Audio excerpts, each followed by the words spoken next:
Assalamu alaikum wa rahmatullah wa barakatuh.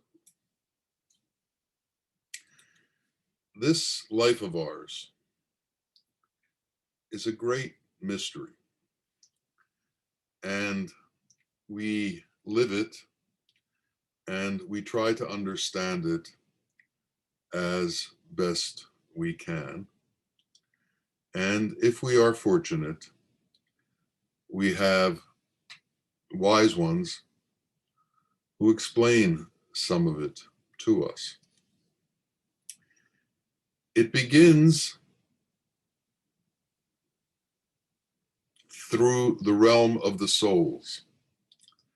And the soul comes into this world, into a mother's womb, and enters into an embryo. And a child is born. Alhamdulillah. The miracle of birth occurs. The miracle of creation occurs. And it occurs over and over throughout the world. Babies are constantly being born. And parents raise their babies. First, the baby is under the influence of the mother. And then the baby comes under the influence of the mother and father. And then it comes under the influence of its teachers and of its school. And it takes on the aspects that have been acquired by the mother and father and by its local culture. Before it knows what's going on, the baby all of a sudden has a race, has a religion, has a nationality, has a language, and has a culture. And none of these things was it aware of prior to it being thrust upon it. As the baby develops, it begins to think on its own, and it begins to recognize that it has a certain position within the world. As the child grows, he realizes he is of a religion, but he is not the only religion. He is of a race, but he is not the only race. He speaks a certain language, but it's not the only language. He has parents, but they're not the only parents. He's somehow different than others. And then he learns there are so many other things in this world. There are plants, and there are vegetables, and there are animals, and there is technology, and there's so many things to deal with. And the child becomes aware of its surroundings and begins to develop. The child enters into a consciousness. The first three levels of consciousness are called sense, awareness, and intellect. And the child deals with these levels of consciousness and deals with the world in this way.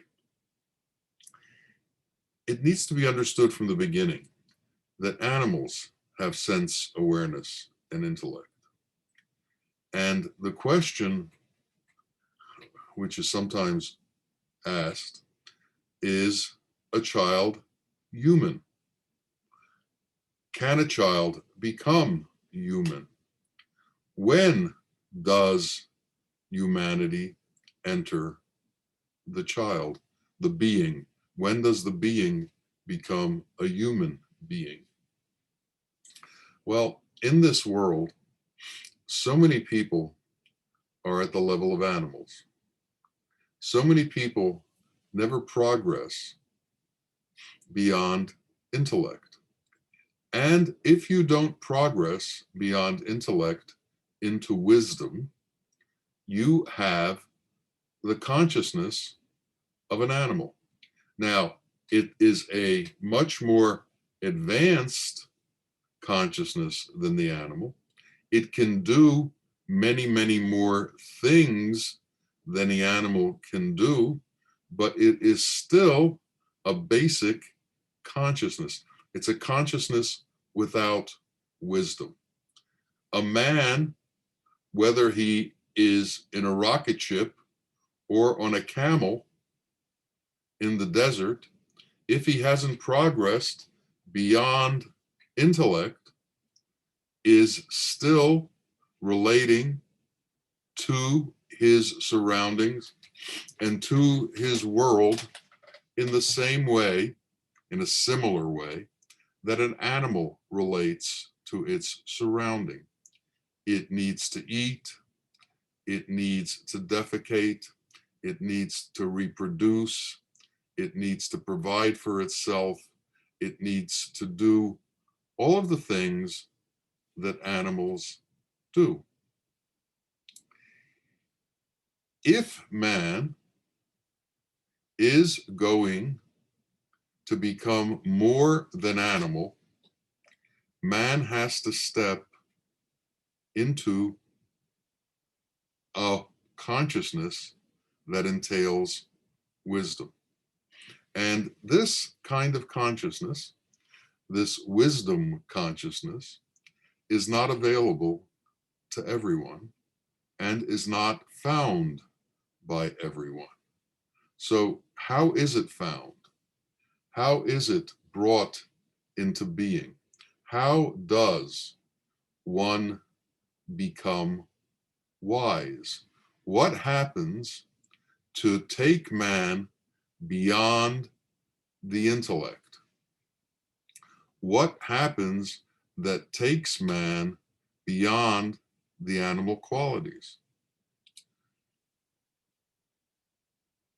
The fourth level of consciousness is called judgment or discernment. And it's at this level that the burgeoning child man begins to ask the question that is on many of our minds, which is that all there is? Is this life about eating and reproducing and being involved with all of the things that we see? Or is there more to this existence? At this point, people begin to learn about God, and some begin to believe in God. Others say they don't believe in God, but almost everybody, when they're driving down a dark road and they see a pair of headlights coming directly at them, will scream out, "Oh my God, help me." So most people inside, whether they acknowledge it externally or not, will acknowledge the existence of God in their life, and that there comes a time when God is all they have to look to aid their situation. But God is patient. God waits for everybody. God gives everybody time to develop into an appropriate being and rewards each of them as to what they've done and does not judge them until much later. Man goes through his life, and there are those who believe in that which is appropriate, the good, and there are those who believe in that which is not appropriate, the evil. God waits. he waits for them to finalize their decision making. Many they turn from the evil towards that which is appropriate. And for them, Allah waits. It's like when someone is accused of a crime, they're put in a holding cell until they're found guilty or innocent. This world is a holding cell for many of us. And in this holding cell, we have the time to declare and prove our innocence, to prove our godliness, to prove our correct action, to become appropriate. As man travels on this path and learns what's appropriate, he begins to change from an animal man into a human being. And this change occurs through the help of ones who have changed before him and are now around to assist man in that change process, to instruct man on how to change, to instruct man on what it takes to become a true human being. There are those who have already gone through this process. They've gone through man stuck in the animal intellect, man entering into wisdom, man becoming insan kamil, because he has gone through wisdom, divine wisdom, and divine in analytic wisdom, to the point where man has become an abd. In his wisdom, man understands that God alone is. And the only appropriate place for a man to be is a servant of that one God, a servant of that supreme, majestic, unique ruler. And if man can take on that place of Abd, then he begins to ascend.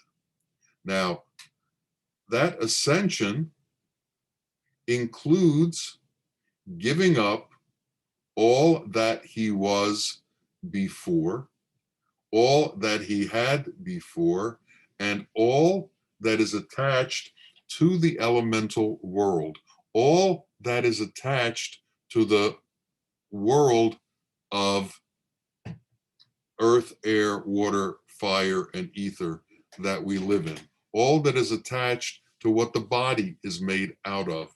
It is that point where we go beyond this body and we turn ourselves from an egocentric entity that is entirely devoted to self to an entity that has given up the sense of self and has devoted itself to doing the work of God. So we go from being the self to selfless, to being able to remove ourself from ourself so that the ego and the mind and all of our lower tendencies disappear and we transcend into servanthood towards Allah. At this state of servanthood, when this body disappears, that servant becomes a light. That light can, and under circumstances does, come back to this earth. And I'll tell you a story about Bawa.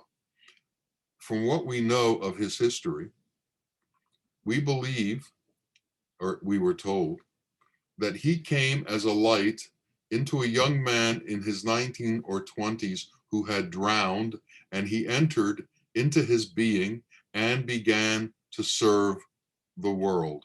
So the Abd, the servant of Allah, came back as a light into this world to become an Awli, one of the lights that returns to the world in order to serve man, in order to show man how man is supposed to be. This is not reincarnation. This is light coming directly into an existing body from a station that has ascended into light, transcended into light, and is now carrying truth.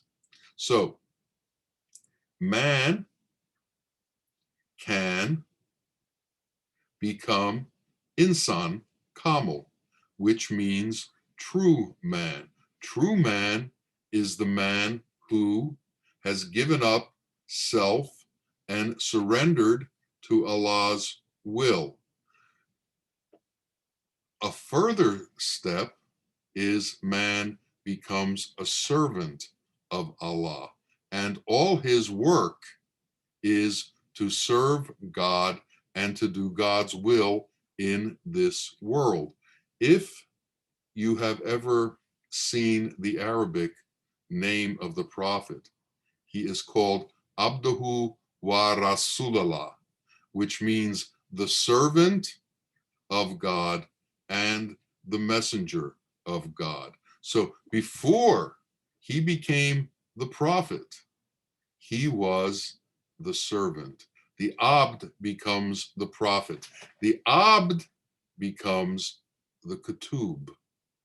The Kutub is the light that is within the world, that is a pole between this world and the next world, that brings the light of the next world into this world and explains the light of the next world to humanity, so humanity can follow what the Abd has already been through, which is this method of transpositioning oneself from animal man to wisdom man to true man to servant of Allah to light. Now, people talk about what is man's destiny and what is going to happen to man. And everybody asks this question. I made up a story once to explain this a little bit.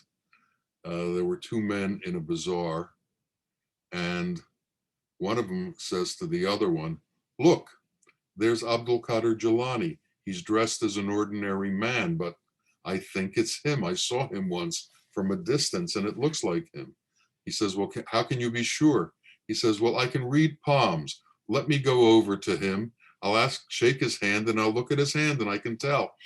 And he shakes his hand and he looks and he says to his friend, "It's him. It's Abdul Qadir Jilani." And the friend screams out, "It's Abdul Qadir Jilani! It's Abdul Qadir Jilani!" And the people in the bazaar all say, "How do you know? How do you know?" He said, "My friend can read palms." And he looked at his hand and saw.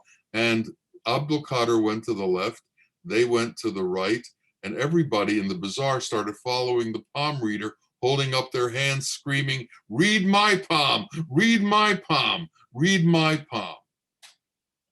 So there we are. By the way, just for you all, the reason I was able to make up this story is the first day we met Bawa Muhaiyaddeen, my wife asked him to read his palm. And he gave her his palm, and she read it, she kissed it, and she ran out of the room. I, who had just met Bawa also with her, sat there for about 15 minutes when somebody said, "Shouldn't you go see how your wife's doing?" And okay, I got up and I walked downstairs, and she was standing in a little porch that was in front of the row house Bawa had, and she was standing in the corner crying. And I said, what's going on? And she said, I looked at his hand and he had two lifelines. Nobody has two lifelines, two parallel lifelines. This is a sign of somebody who knows himself, and you never meet such a being. Well, in times after that, I would tell the story. And the first thing that would happen was everybody would look at my wife and say, read my palm. And that's how the story about Abdul Qadir came into being, because that's the reality of it. People want to know what their destiny is. And people have two destinies. You have the destiny that ends at the end of this life. And then you have your ongoing destiny into reality. So each of us, when we talk about destiny, should actually be asking this question: what do we want to know about this temporary life that's going to end? Or do we want to know about our eternal existence and where we are going in our eternal existence? Where are we going on this route towards light and towards returning to Allah?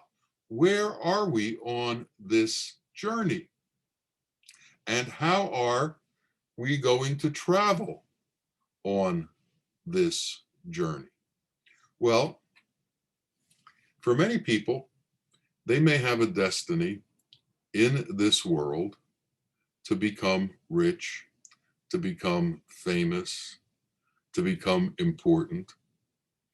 And for many of those people who become rich, famous, and important, it just is a happenstance of their actions, which were always correct. For some people, they never become rich, famous, or important, which is also a happenstance, and their actions were always correct. For other people, they become rich, famous, and important, but their actions were never appropriate. Their actions were always evil. Their actions were always underhanded. Now, because you get rewards in this world, or what seem like rewards in this world, doesn't mean that you're going to find peace.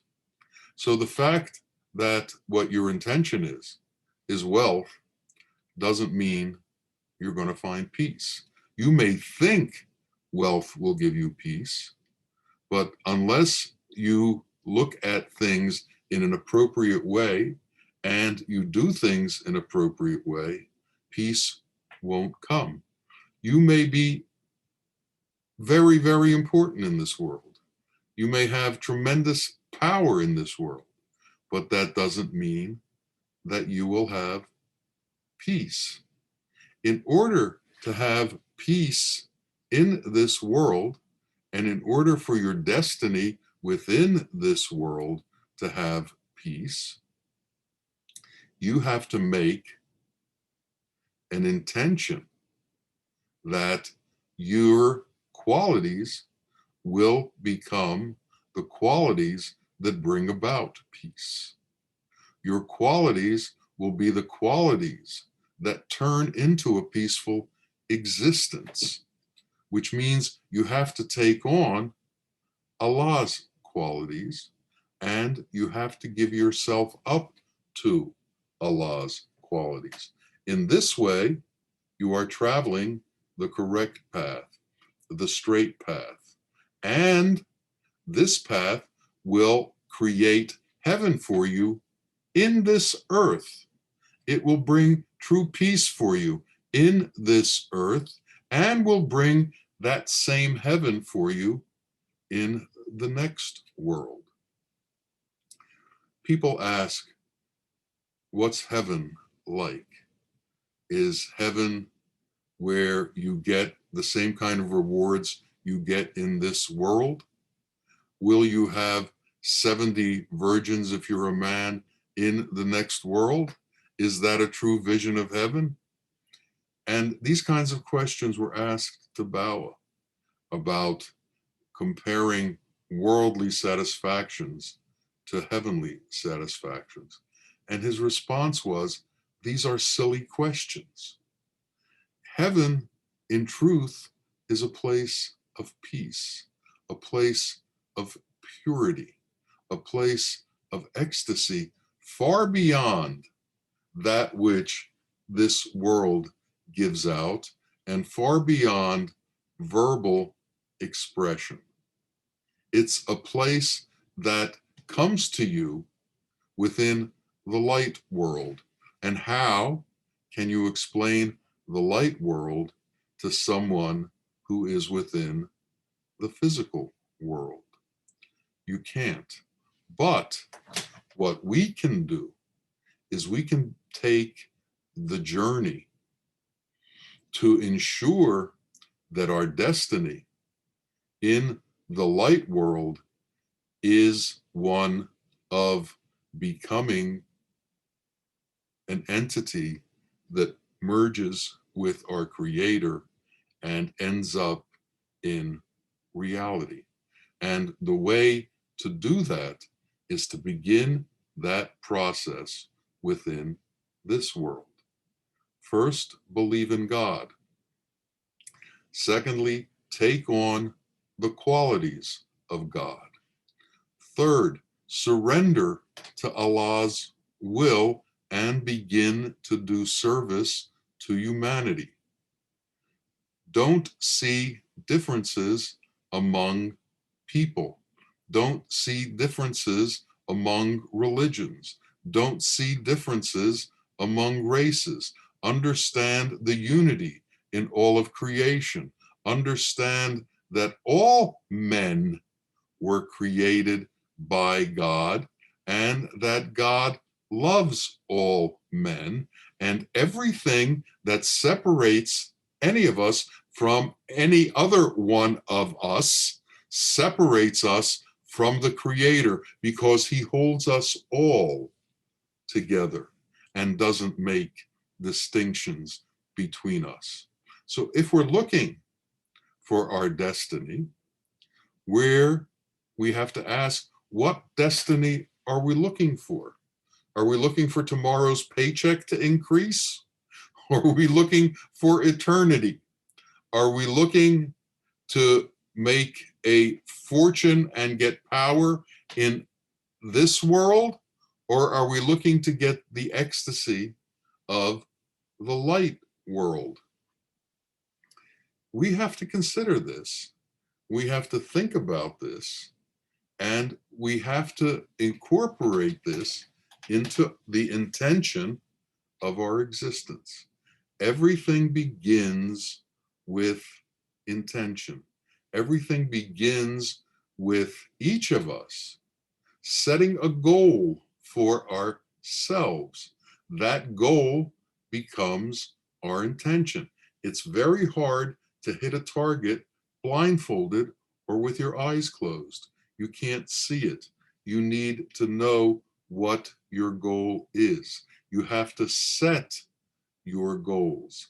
And we shouldn't worry too much about this temporary world.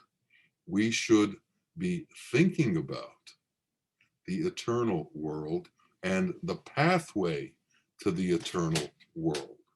Now, every day, if we pray, we repeat at least 5 times, Allah, take us on the straight path. Now, we say that over and over. Take us on the straight path. What is the straight path? And is the straight path what you're really looking for? Is the straight path the way you want to go? And where does the straight path take you? And if you don't go on the straight path, what path do you go on? Well, if you don't go on the straight path, it means that you have turned from Allah's way to the way of the world. And the way of the world is the way of Satan.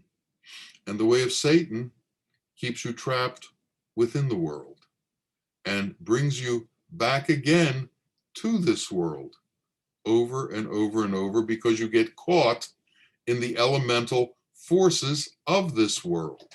Now, the straight path is what takes you to the escape route that takes you outside of this elemental world. You know, Sartre, an existentialist, wrote a book called No Exit. And this was the existential point of view, that there's no way out of this. You're stuck here and that's it. And you know what?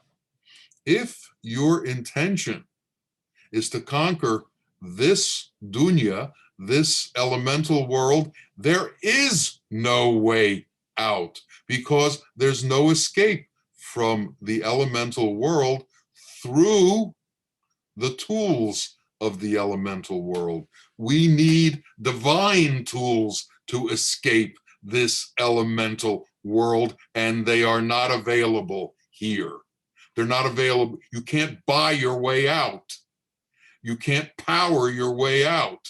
You can't army your way out. You can't fame your way out. It isn't how it happens. It doesn't work that way. The only way out is to become that which is not part of this elemental world, that which is divine, beyond, and transcendent to this world.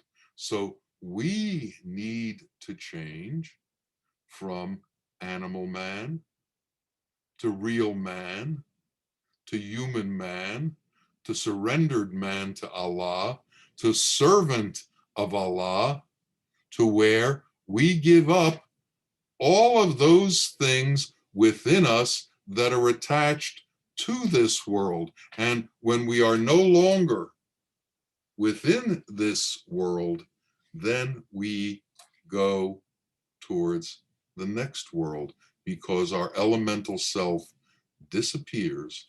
And when that happens, the light within us moves on towards reality, towards ascension, towards truth, towards that which is eternal. We in our lifetime have seen examples of such men, and who've come back as lights into this world to shed that truth to men. It's rare that it happens, but it does happen. And we need to celebrate the fact that it happened. But more importantly than that, we have to incorporate the truth that they brought to us and the information that they gave us, so we can escape the elemental forces that hold us into this world. We are not of this plane. We are not of this world. We are not of this body. We are not of our religion. We are not of our race. We are not of our language. We are none of these things. We are a light that came from God and can return to God. That's who we are. That's who we are meant to be. And that's who we can be if we set the correct intention and follow the correct path and stop being misguided by the lies of the world, stop being attracted to the elemental magnetisms of the world, stop being caught in the spider webs of the chaos of this world, and can relieve ourselves from praise and blame and from what other people think about us, and can focus our attention on our Creator alone, in our relationship with our Creator alone.